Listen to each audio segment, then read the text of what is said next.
Hello everyone, Team Montek here, back at it again, and today I'm going to be helping you with your side deck building skills. As you can see here, this is my Monarch side deck, and I'm going to explain to you how I came to the decision to run these these 15 cards.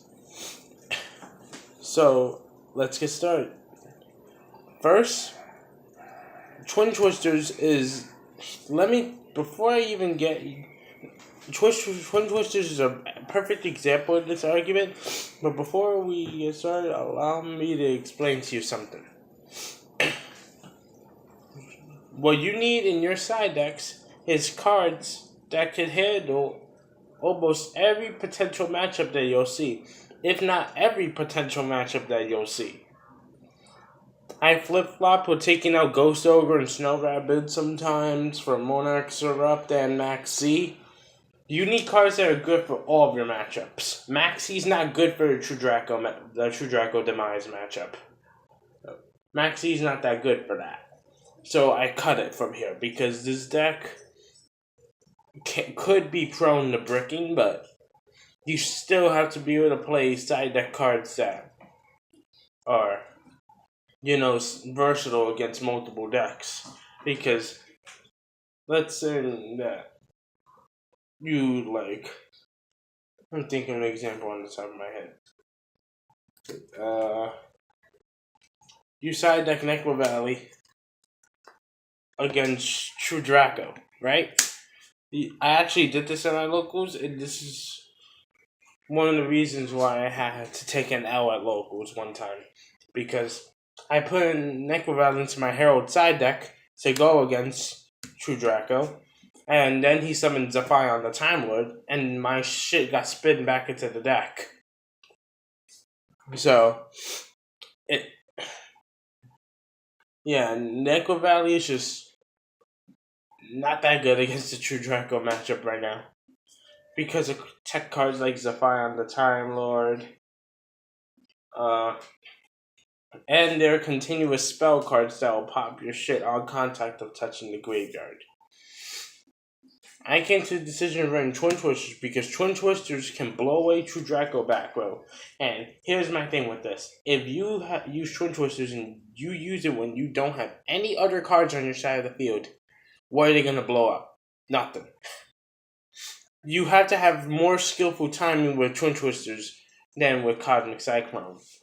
Fuck Cosmic Cyclone, the card sucks.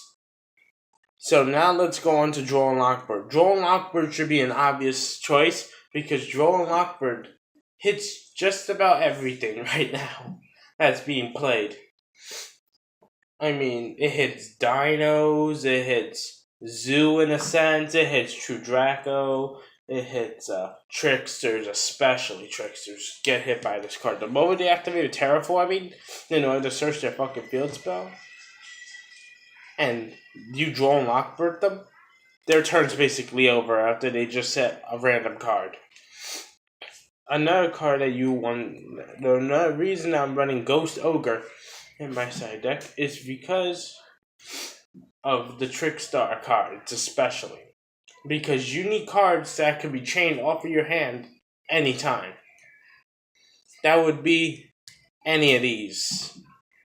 Because Trickstars is a deck that's all about exploiting your opponent's huge amount of card count in their hand in order to burn them to death. But if you have cards that you could chain off your hand at basically any time, aka Draw Lockbird, Ghost Ogre, and Twin Twisters, you're good. And the Kaiju engine should be obvious considering that we're in a True Draco format right now. And even when we leave this format, I'm still going to keep the Kaiju engine here. Because it can get around boss monsters like ABC Dragon Buster, Invoked Merkaba, Ultimate Conductor Tyranno, True King of All Calamities, things like that. It just works so well. And the fact that you can Kaiju Slumber, give yourself a 3300 beast stick, and basically give your opponent a weak little bitch, it speaks for itself.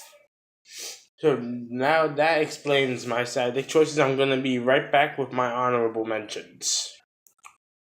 Alright, we're back. Let me readjust the camera real quick for you guys. Focus. There you go. So these are all the honorable mentions that I have come across at one point. We spread that out a little bit more there so you can see what it is. Good old rivalry of warlords, yeah. But these are all the cards. And when you see Darkhold there, that's Raigeki. I just couldn't find my spare Raigeki right now. I have 2 different copies of super rare Raigekis in my other decks, but I know that I have that cheap rare Raigeki, a cheap black rare Raigeki somewhere, and I didn't want to find this, so Dark Hole is technically Raigeki, but it could be Dark Hole as well, depending on the circumstances. I came to the thought process of all of these cards in my side deck, and I may still try to make room for this one to this day. Yes, I might, because Monarch's Erupt is good going first against True Draco, but that's the issue that's the reason why I'm having a little issue trying to fit it in here, because Monarch's Erupt is a card you need to go first with in order for it to be powerful. It's a very powerful card. I mean, once we end this format, and once the Trickster hype dies down, I say I could drop my Ghost Ogres in order to put back Monarch's Erupt. I'm probably going to do it anyway after a certain point, so you guys will be able to see Monarch's Erupt again. This is actually a card that I really like in my side deck. So let's get this out of the honorable mentions because this is going back in. I'm going to put it with all my side deck stuff. Just show you guys that I'm just going to be putting that shit back in eventually because I love the card. And the interaction it has with Yugioh Mita. I love Glasgow Yugioh. But, yeah. Let me go through the rest of the stuff. You would tell me that people have actually told me to play Swords of Concealing Light in my side deck before. This card's shit. On top of the fact that Zodiac Dragon could simply pop this fucking card, and on top of that, links are out. So the moment your opponent makes a link monster, this card won't be able to flip everything down.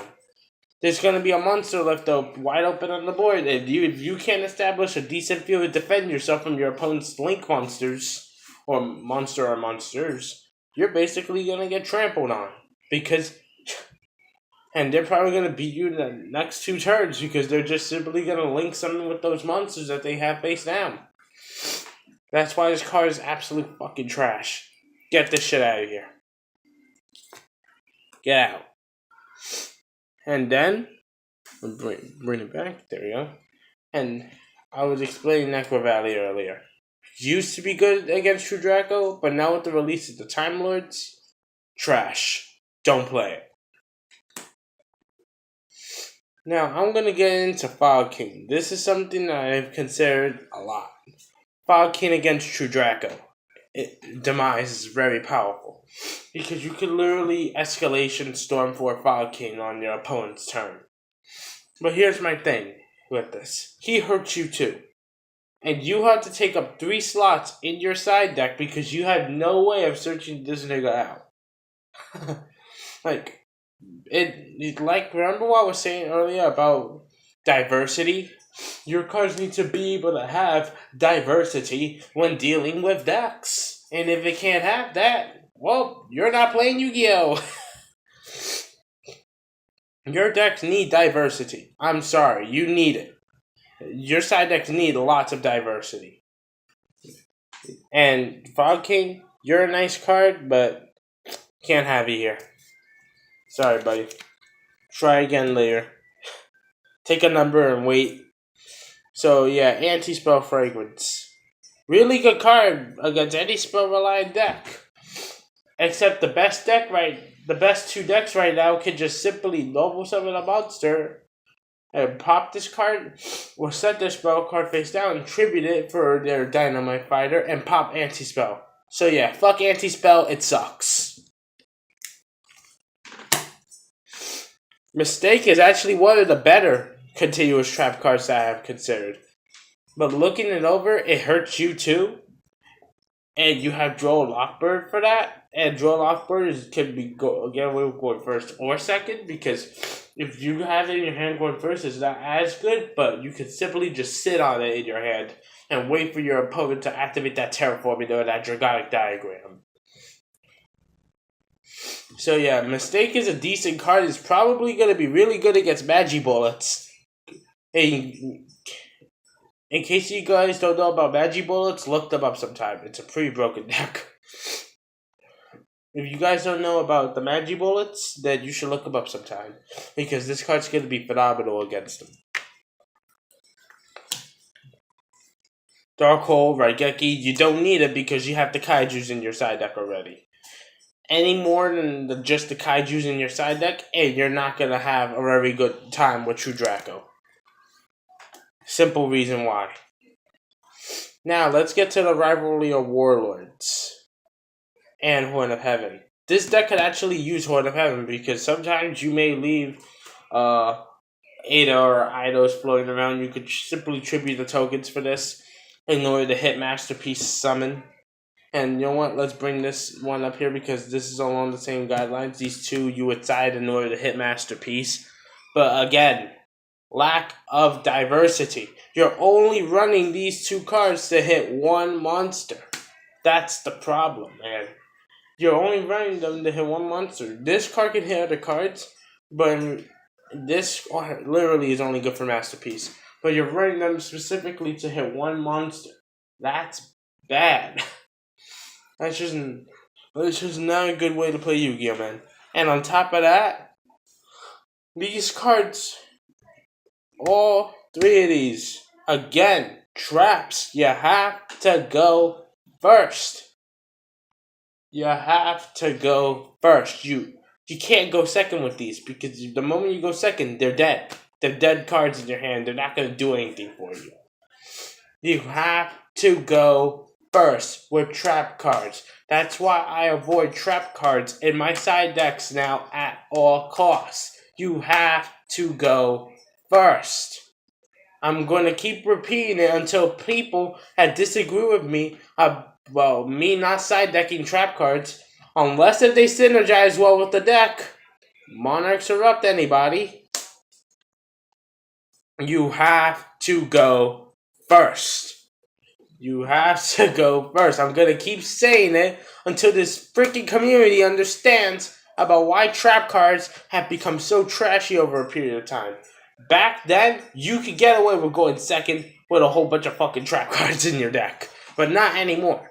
Trap cards are not what they used to be. When players are shitting out an entire turn one board, they're just going to blow up all your shit before it even has a chance to make impact on the game at all.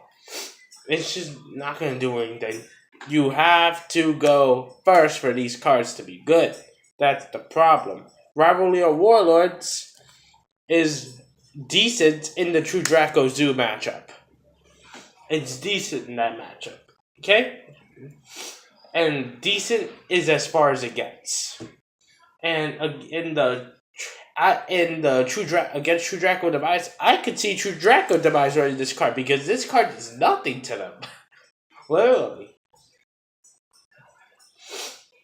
I mean, Trickstars could technically run this in their side deck if they wanted to. Again, you have to go first, so it's still bad. But even Trickstars can run this card, the Rivalry of Warlords. Because Rivalry of Warlords is really good for them, because they're all fairy. And depending on the format, you could change it up to Gozen Match too, because they're all light as well. Light and fairy. Same attributes, same type, to be technical. To be technical, they're light and fairy. All. Thus, Rivalry of Warlords does nothing to them.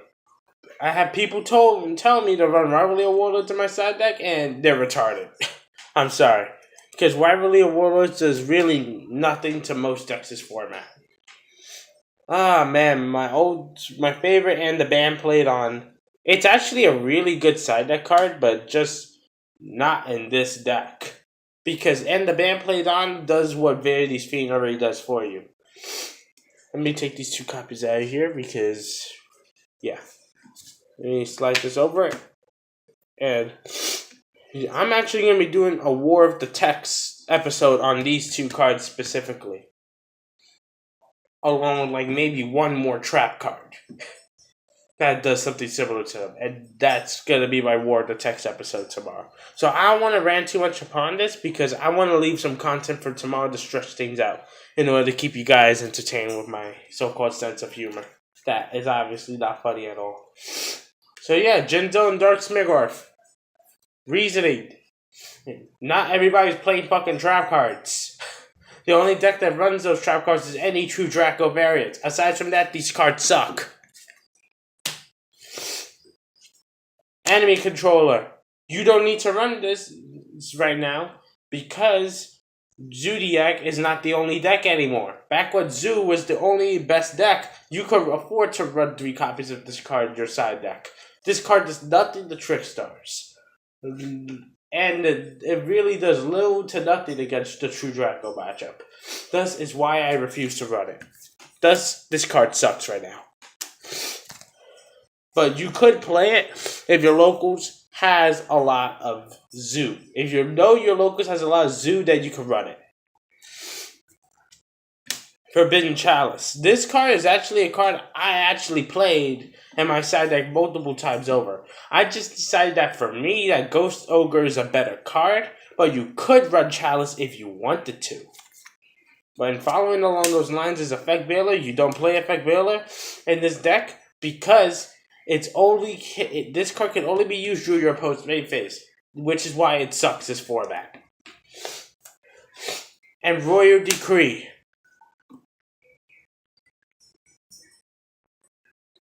I want to die.